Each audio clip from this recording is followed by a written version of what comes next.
Hello, I'm William Gallagher, and this is actually going to be quite a short 58 Keys writing workshop. The videos in the writing workshop series are always about me. I'm a writer telling you I happen to write something, and then you're a writer hopefully disagreeing with me in the comments.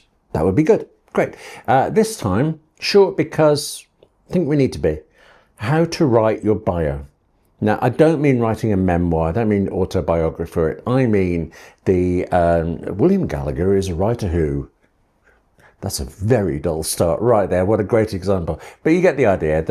The paragraph or two about you, the thing that goes on the back of the book, maybe, the things that are put in event, organized, put on your website, all sorts of places for a bio.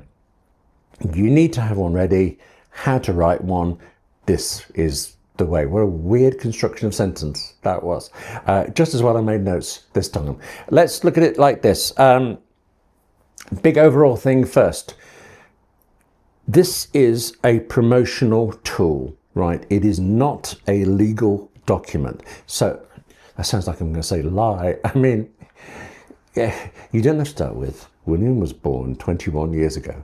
Working on this in this place at that time. He then went to school here. You don't have to do any of that absolute nonsense unless. Were you born in the middle of the Second World War?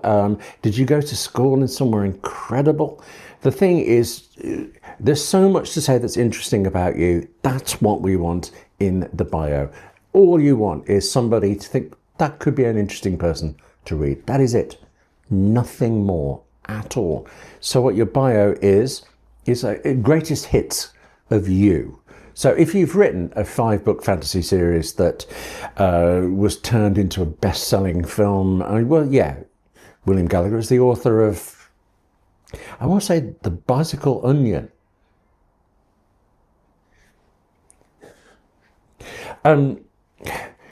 Let's think about 3 things in your bio. Biographies on this sort of thing, they tend to be quite short, of course.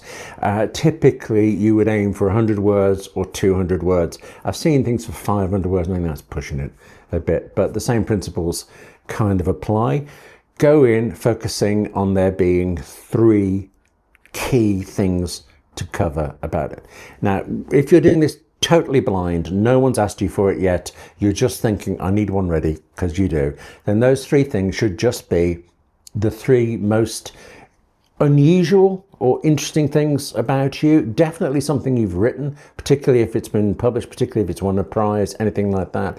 Something about your background that's related to that writing. You have a best-selling medical series of romances, born of your time when you were a doctor at this hospital or whatever, something like that. Okay, so first thing, something interesting about you to do with your writing. Then the second thing, something interesting to do about you and your background that's hopefully related. And then the third thing, something totally different. Proficient in Excel, for example. Yeah, just something unusual is good, different is essential. So for me, what would I say? Well, I'm a writer who does the 58 Keys writing workshop, so the videos. I'm also the deputy chair of the Writers Guild, Writers Guild of Great Britain. So there's a writing thing and a related writing thing. And third thing is I once flew helicopters. Okay. Now, if you press me on that, I need to explain it was for a very short time. My instructor said I was brilliant at hovering. I think that was a compliment. Rotor time, helicopters, really expensive. I could talk to you a lot about it, but okay. So, but anyway, that's 3 things, and you could see and easily see a way to write that in 3 sentences, 3 paragraphs. Oh, 3 paragraphs is pushing it. You can get it into 100 words pretty easily. The 58 Keys writing workshops have been running for a year. There is 50 odd of them there, and the most popular ones were, or people have said, or it describes these types of things. You can fill out that time.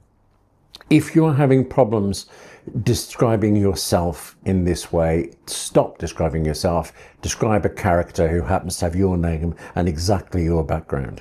There is an argument that this was actually made to me over a recent thing I did, that first person is good in a biography on your own website, and I see the point. I don't know that I completely agree with it, but I get it. It's just generally speaking, for everything else, and possibly just for everything, third person is better. And I actually think psychologically as well.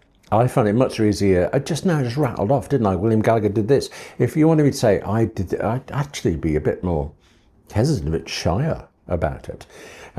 Is shyer a word, or is that a type of horse? I would be bothered by it, but you have to get over it in some way, and the way I get over it is third person, and as it happens, third person is most useful, I think, for everything. Writing the biography in 3 parts is always great, and I just said that you do this even if you're coming in it blind, just creating your biography for the first time. The opposite thing is when you're not coming in blind, when you've been expressly asked to do a biography of yourself for an event, for a book. And in that case, you do 3 things again, but this time the first one is whatever you've got, whatever you can do that's relevant to that event, to that book. And then the second thing is something about you and your background that's relevant to that. And then the third thing is, again, doesn't matter what it is, as far away as possible from the rest.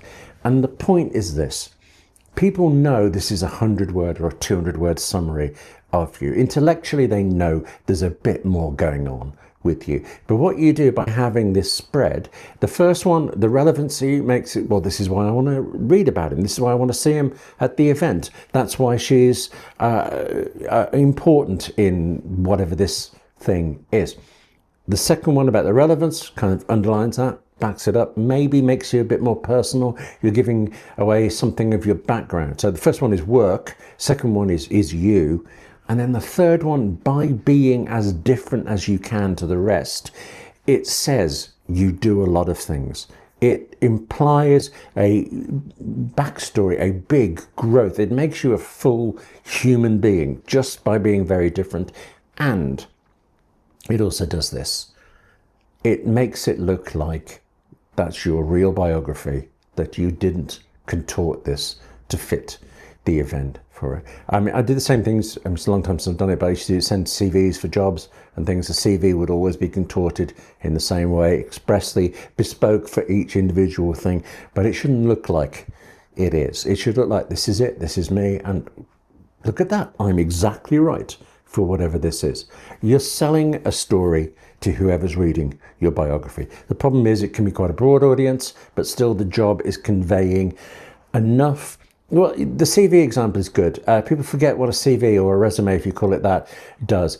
The job of a CV is only to get you an interview. It's got to get you through the door. It must not be so comprehensive that it gets interest and then they see enough that they don't want you. CV, through the door, that's it. Biography, get somebody to your event, get you hired for something. That's all it's needed for. Plus, it's a nice writing exercise, and I like the distance.